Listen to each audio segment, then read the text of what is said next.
네, 눈은 오늘까지 계속 이어진다고 하는데요. 반기성 YTN 재난자문위원 연결해서 자세히 알아보도록 하겠습니다. 자, 위원님 나와 계시죠? 네, 안녕하세요. 네, 자 어제보다 2배 이상 더 많은 눈이 내리고 있습니다. 무릎 아래까지 쌓인 눈이 이제 다리에 빠지기도 했는데 왜 이렇게 많이 오고 있을까요? 일단 가장 큰 것은 상당히 더운 바다와 찬 정말요? 저기압이 만나면서 눈폭탄을 만들어낸 것이다라고 할 수가 있는데요. 가장 큰 원인은 기후변화의 영향이라고 보시면 되겠습니다. 올해 폭염과 함께 이 해수 온도가 굉장히 높이 상승을 했거든요. 이것이 가장 크게 그 영향을 준 것으로 봅니다. 시베리아 고기압이 내려오면서 북에서 공기가 건조하고 찬 공기가 내려오면서 일단 바다는 굉장히 지금 따뜻한 상태거든요. 평년보다 지금 한 2도 정도 높은 상태인데 바다에 내려오면서 이 해기처럼 만들어진 눈구름대가 상당히 강력하게 발달을 했고요. 강력하게 발달한 눈구름대가 육지로 유입되면서 육지 쪽에는 다시 이 강원도 쪽에서 경기만 쪽으로 약한 기압골이 만들어지고 있었거든요. 그 기압골을 타고 내륙 깊숙이, 그러니까 이 서울이라든가 강원도 내륙까지 깊숙이 눈이 유입됐는데 이런 기압골에서는 대기 불안정이 형성이 됩니다. 따라서 대기 불안정으로 해양 쪽에서 강하게 발달한 눈구름이 육지에 상륙하면서 더욱더 강하게 발달하는 그런 요인이 되면서 정말 기록적인 거의 관측 지역들은 현재 중부지방 관측 지역들은 다 최고 기록으로 다 갱신할 만큼 엄청난 눈이 내렸는데요. 사실 이 정도의 눈의 강도라고 한다면 대개 서해안이라든가 동해안 같이 지형적인 폭설을 내리는 지역이 아닌 중부지방 같은데 이런 정도의 폭설은 제가 볼 때는 한 200년 만에 한 번 정도 내릴 수 있는 그런 빈도가 아닌가 그렇게 봅니다. 네. 네. 자, 첫눈으로도 그렇고 기상 관측일에 11월 가장 많은 눈폭탄이라고 하는데 왜 이렇게 눈이 많이 온 걸까요? 일단 아무래도 그 전체적으로 이 따뜻해져 있었던 것이 가장 큰 영향을 줬다고 봅니다. 그래서 일단 공기도 따뜻해져 있었고 남쪽에 있는 공기는 그다음에 바다의 수온, 서쪽의 해수온도 굉장히 높아져 있었고 근데 이런 상태에서 굉장히 차고 건조한 공기가 내려오다 보니까 일단 바다 쪽에서 만들어진 눈구름들이 상당히 강력하게 발달했죠. 대류작용으로 해서 강력하게 발달하는데 차가운 공기와 바다 온도와의 공기차가 클수록 이 눈구름은 더욱더 강력하게 발달합니다. 근데 이번 같은 경우는 북쪽에서 내려온 공기가 굉장히 찬 데 비해서 해수 온도는 상당히 높은 상태였거든요. 네. 그러다 보니까 수적으로 훨씬 더 높게 발달을 했고 조금 전에 말씀드린 것처럼 두 번째는 하나의 기업골이 수도권 쪽에 위치하고 있었다는 겁니다. 그러다 보니까 북쪽의 찬 공기와 남쪽에 들어오는 따뜻한 공기가 부딪히면서 이쪽에서 대기 불안정이 만들어져 버렸거든요. 그러다 보니까 해상에서 강력하게 만들어졌던 눈구름이 다시 육지로 들어오면서 수도권 쪽으로 들어오면서 더 강력하게 발달하게 된 겁니다. 그러다 보니까 지금까지 참 예상하기 힘든 그런 정도의 엄청난 눈이 내리게 된 것이죠. 네. 해수면의 온도가 평년보다 1, 2도가량 높았기 때문에 이런 폭설이 내리고 있다. 이런 분석도 지금 나오고 있는데 해수면의 온도가 이렇게 1도 정도 차이 나는 것도 날씨에 큰 영향을 미치나요? 그렇습니다. 해수 온도 1도가 오히려 대기 온도 1도의 변화보다 훨씬 더 무서운 것이 열용량이 크기 때문에 있습니다. 상당히 많은 열을 갖다가 저장할 수 있기 때문인데 네. 우리가 가장 기상학에서 가장 쉽게 얘기하는 게 이런 해양 온도 1도 상승을 하게 되면 대기의 수증기를 갖다 7% 이상 증가를 시킬 수가 있다. 사실 이번에 그 서해안의 해수 온도가 평균보다 한 2도 정도가 높았거든요. 가장 네. 높은 곳은 3도, 낮은 곳은 한 1도 정도 높았는데 이 정도 높은 것도 이례적이지만 지금 이렇게 높은 상태 같으면은 훨씬 더 많은 수증기를 갖다가 공급할 수가 일단 있었고요. 이게 12월이나 1월 정도 가면 해수온도 자체가 낮아지기 때문에 이런 어떤 공기 중으로 수증기를 공급하는 여력이 좀 적어지지만 지금 같은 경우는 아직까지 서해상 해수온도가 높은 상태인데 거기다가 더 높거든요, 평년보다. 그러다 보니까 훨씬 더 많은 수증기를 공급할 수가 있었는데 우리가 일단 이 해안 같은 데서 해수온도 1도가 높을 때 태풍 같은 게 만들어지면은 이 풍속이 한 시속 한 32km 정도가 증가를 합니다. 네. 그래서 이 해양의 이 1도가 굉장히 어떤 이런 원자력 발전소의 발전이라든가 또 이런 뭐 폭풍의 발달이라든가 또 뭐 이런 어떤 태풍의 발달, 그다음에 이런 강수량의 증가, 또 폭설 이런 것에 상당한 영향을 주게 되죠. 네. 지금 중부지방에 40cm 이상의 많은 눈이 이미 쌓인 상황이고 그리고 지금도 시간당 1에서 5cm의 습설이 내리고 있는데 이게 장마철에 강수량 기준으로 보면 어느 정도 온 겁니까? 일단 저희들이 그냥 통상 습설과 건설로 보면은 습설은 대개 10대 1 비율로 봅니다. 음, 그러니까 눈이 40cm가 왔다고 한다면은 비로 따지면은 40mm가 내린 거라고 보시면 되겠고요. 예. 다음에 건설 같은 경우는 이번에 습설이었죠. 건설은 보통 한 30대 1 정도로 봅니다.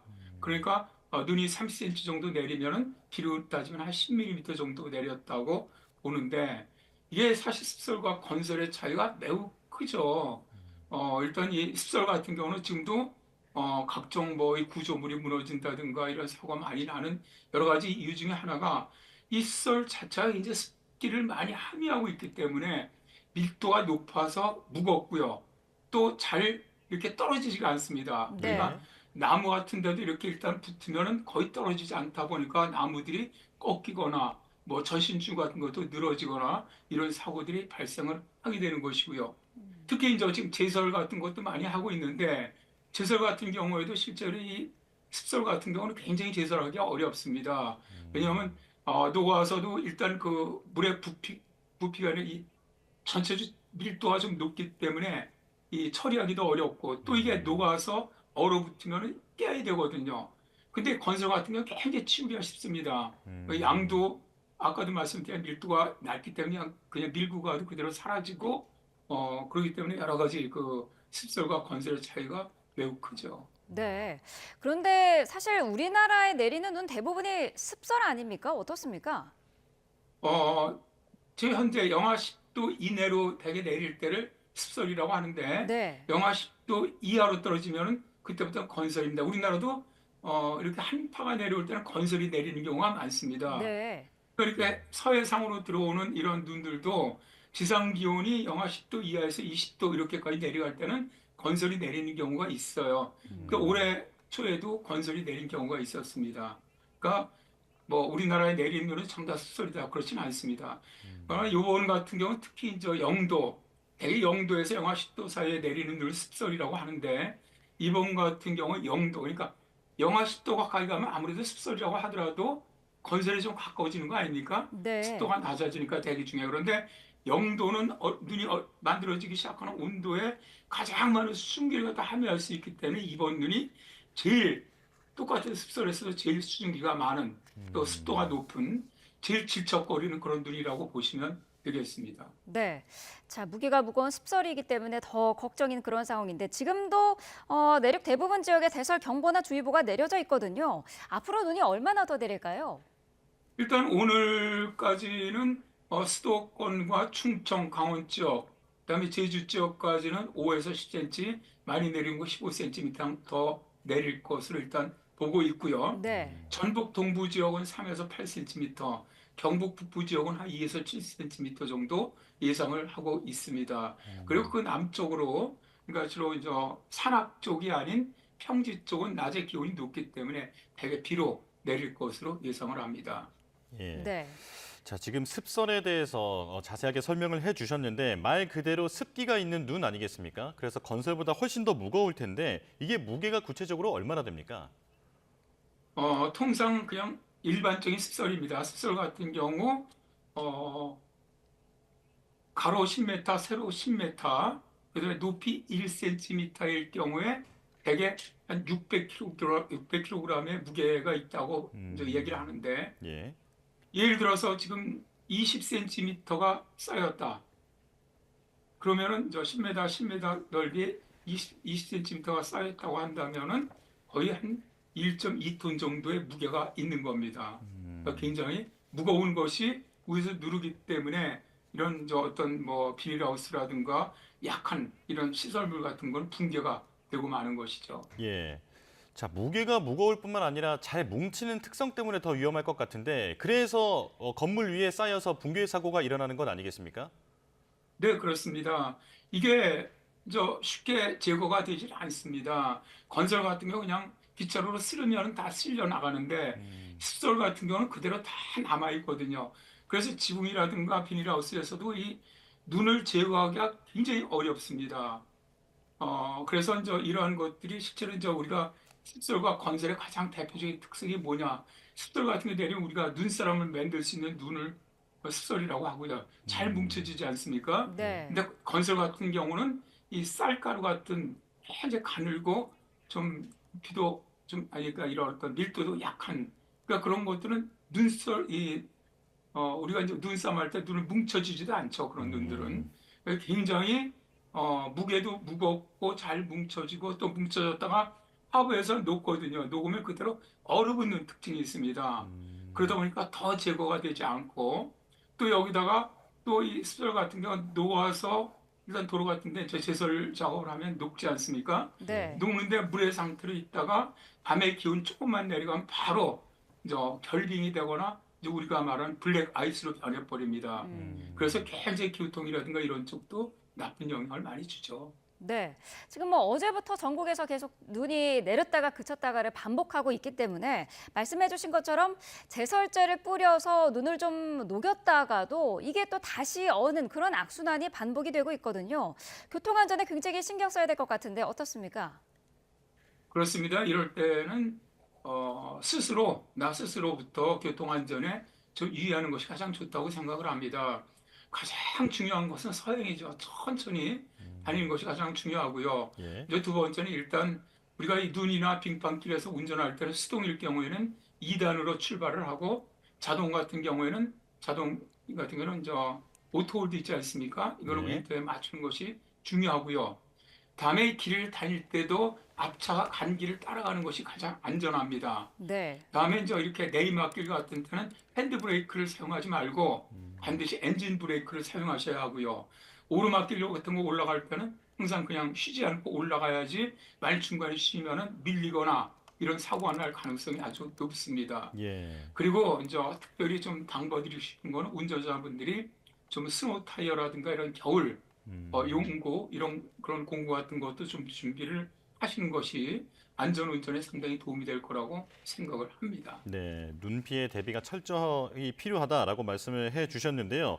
자, 그런데 이번에 눈이 내린 양상에 대해서도 궁금한 점이 많이 있습니다. 이게 마치 여름철에 국지성으로 비가 쏟아지는 것과 비슷한 느낌이거든요. 눈도 그렇게 내릴 수 있는 겁니까? 그렇죠. 똑같습니다. 원리는 우리가 여름철 호우도 서해상에서 많은 수증기를 공급받아서 만들어진 비구름대가 육지에 상륙하는데 육지는 보니까 어떤 이런 불연속선으로 해서 북쪽엔 찬 공기가 내려오고 아래쪽에 따뜻한 공기가 위치했으면 대기 불안정이 강력해지지 않습니까? 예. 그러다 보니까 서해상에서 들어온 이 비구름대가 육지에 상륙을 하면서 강력해지는 이런 패턴을 보이거든요. 그러다 보니까 이게 이제 국지적인 호우 2020년에 뭐 서울 그 관악구에 시간당 141mm 내렸다 이런 호우 같은 패턴이 바로 그런 것이고요.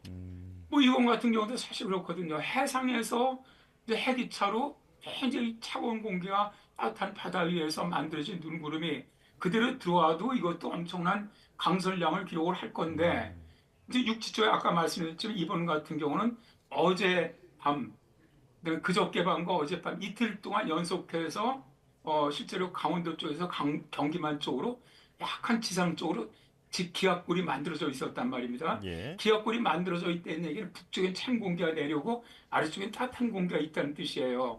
그러면 여긴 굉장히 대기 불안정하거든요. 그렇다 보니까 서울이라든가 강원도 쪽으로 들어갔던 경기 남부 쪽으로 어젯밤에 들어갔던 공기가 더 강력하게 발달을 하다 보니까 실제로 이런 폭설이 내리는데 실제로 겨울과 여름의 온도차 때문에 그러니까 이제 여름의 온도가 높기 때문에 상당히 많은 강수량을 갖다가 내릴 수 있지만 지금 현재 겨울이지 않습니까? 네. 그러다 보니까 공기 중에 포함할 수 있는 수증기량이 적기 때문에 절대적인 양은 적지만 실제로 만약 어제 같은 기압 패턴이면 여름철로 따진다면은 지금 많이 온 뭐 대감이라든가 금정 이렇게 4cm 넘은 곳 이런 곳은 400mm 이상의 비가 내렸다고 보시면 됩니다. 아, 예. 네. 자, 이번에 서울이 역대 11월 중에 가장 많은 눈이 쌓였다고 합니다. 기상 관측 이래 117년 만이라고 하는데요. 사실 그동안 눈이라고 하면은 많은 분들이 강원도를 떠올리셨을 텐데 동쪽보다 서쪽, 이 수도권에 눈이 이번에 더 많이 내린 이유는 어디에 있었을까요? 그렇죠. 우리나라 같은 경우는 폭설이 가장 많이 오는 곳이 동해안 지역이 가장 많고 네. 두 번째 빈도가 서해안 지역입니다.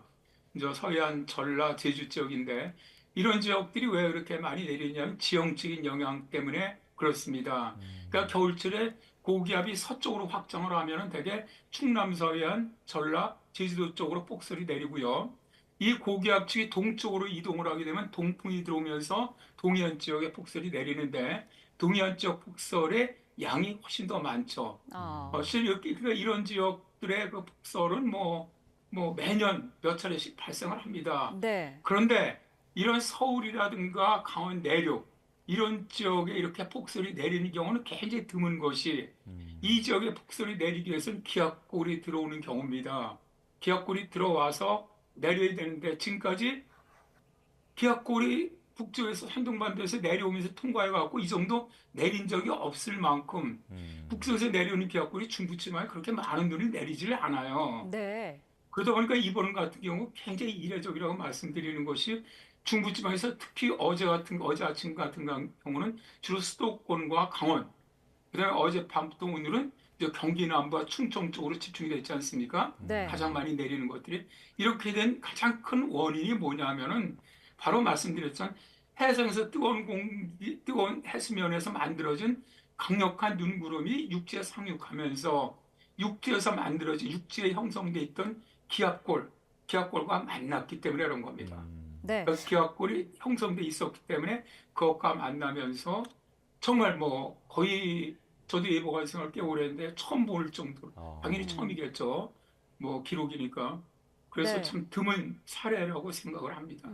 그렇다면 기상 상황상 앞으로도 수도권이나 이런 서쪽 지방에 어제나 오늘 같은 이런 폭설이 더 내릴 가능성도 앞으로도 충분히 있다고 보면 될까요? 사실 이게 제가 말씀드렸지만 전체적인 관측 기록을 다 이번에 깼지 않습니까? 네. 그러니까 제가 볼 때 이 정도면 한 200년 정도 빈도다. 그 200년에 한 번 정도 나타날 수 있는 빈도라고 볼 수가 있는데 네. 최근에 기후변화로 본다면 이런 빈도가 발생하는 횟수가 점점 짧아지고 있거든요. 그러니까 뭐 이와 똑같은 기압 패턴이 만들어질 가능성은 그렇게 크지는 않습니다. 뭐 똑같이 시베리아 고기압이 강하게 또 이제 예를 들어 블라디보스톡 상공에 상층에 그 전리된 그런 저기압이 위치하거나 그러면서 한기가 내려온 이런 패턴은 사실 자주 있지만 이번 같이 실제로 서해상의 해수 온도가 굉장히 높고 또 내려오는 도중에 중부지방으로 약하게 기압골이 만들어진 이런 형태는 그렇게 자주 나타나는 형태가 아니거든요. 그렇지만 어쨌든 이런 것들이 그 이전에 비해서는 앞으로 좀 더 자주 일어날 가능성은 크다라고 봅니다. 예. 네. 자, 첫눈부터 이렇다 보니까 이번 겨울이 걱정이 되는데 다음 주 초에 또 눈 소식이 있더라고요. 이번 겨울 앞으로도 눈이 이런 형식으로 올까요? 그렇지는 않을 것 같습니다. 이번에 사실 온 눈 정도는 정말 이례적인 눈 아니겠습니까? 그런데 이제 다음 주 일단 월요일에 눈 소식이 있는데 그때는 이 정도 눈은 예상하고 있지는 않습니다. 예. 네. 많이 내리는 곳이 한 5에서 10cm 내릴 것으로 보고 있고요. 그다음에 기압골 자체가 내려와서 지금처럼 이제 오래 버티는 것이 아니고 바로 빠져나가는 형태가 될 것으로 일단 예상을 합니다. 이제 문제는 지금 추위가 26일 날 내려와서 일단 좀 길게 지금 지속될 것으로 보여요.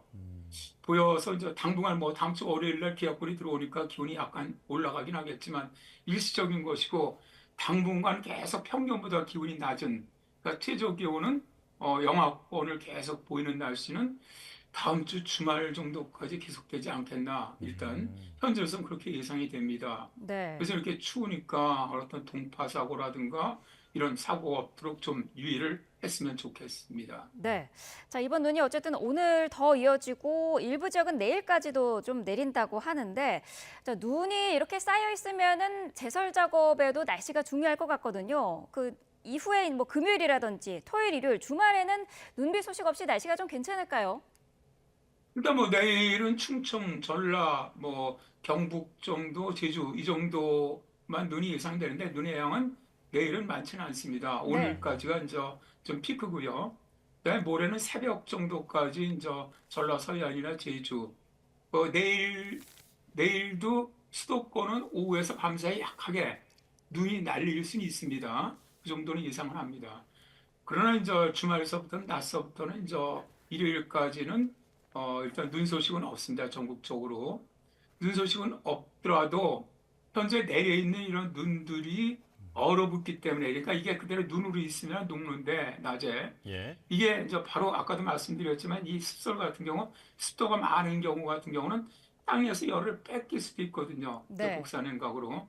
그래서 이 밤이 되면 얼어붙기 시작을 하면은 이게 그대로 그러니까 뭘 도로야 다 뭐 제설 작업을 하고 또 제설제를 뿌렸으니까 다 녹겠지만은 일반 사람들이 다니는 길 이면도로 이런 데는 그대로 당분간 얼어붙어 있을 가능성이 높습니다. 예. 그리고 제가 어제 상암동에서 그 낙상을 했는데 넘어졌는데 아, 예. 얘가 바로 이 블랙아이스 경우입니다. 차들이 이 얼음이 녹았다가 다시 살짝 얼어붙으면 도로색이지 눈으로는 이 얼음이나 눈이 안 보이거든요. 네. 그러다 보니까 사고가 나는 건데 저도 어제 눈이 이게 이제 쌓였다 눈을 치웠는데 녹아갖고 살짝 살얼음이 얼은 건데 그게 돌인 줄 알았어요. 저는 눈이 없길래 돌을 짚는다고 거기를 딱 짚었는데 그냥 넘어져갖고 아주 아. 당황을 했는데 이런 사고들은 많을 것 같아요. 그래서 네. 어르신 분들은 당분간 정말 외출하실 땐 조심하셔야 할 것 같습니다. 예, 센터장님께서도 크게 다치시지 않았길 바라겠고요. 자, 마지막으로 올 겨울 날씨 전망 전체적으로 한번 짚어주실까요? 일단 올겨울 뭐 기상청 예보는 12월과 1월은 평년과 비슷할 것이다. 2월은 평년보다 따뜻할 것이다라고 일단 3개월 예보를 냈습니다. 예. 지난주에. 자, 여기서 이제 우리가 좀 생각해야 할 것은 야, 평년과 비슷하대, 평년보다 따뜻하대. 그러면 올겨울 안 춥구나라고 생각하면 안 된다는 겁니다. 네. 이게 뭐냐면 변동성이 크거든요. 이 얘기는 예를 들어 12월이 한 달 평균을 내보니까 평균과 비슷하다는 것이지 그런 추이가 없다는 건 아니에요. 그러니까 그 사이에 엄청난 한파가 올 수도 있고 또다시 한파가 끝났는데 엄청난 이상 난동이 올 수가 있는 겁니다. 이거를 다 평균을 내보니까 12월이 평균과 비슷하고 1월도 평균과 비슷하다고 보는 것이지 그 사이의 기온 변동성은 올겨울이 상당히 클 걸로 보여요. 네. 그러니까 무슨 말씀이냐면 추웠다가 다시 더웠다가 추웠다 이런 것들이 반복되는데 좀 추운 기간과 더운 기간들이 옛날처럼 짧게 짧게 가는 것이 아니라 좀 더 길게 길게 이렇게 바뀌는 그런 겨울이 되지 않겠나 싶고요. 그래서 올겨울 절대로 안 춥다라고 생각하지 마시고 추위에 정말 적절하게 대비하시는 것이 중요하다고 생각을 합니다. 네, 네. 눈 피해 없도록 잘 대비해야겠습니다. 지금까지 YTN 재난전문위원 반기성 위원과 함께했습니다. 고맙습니다. 네, 고맙습니다.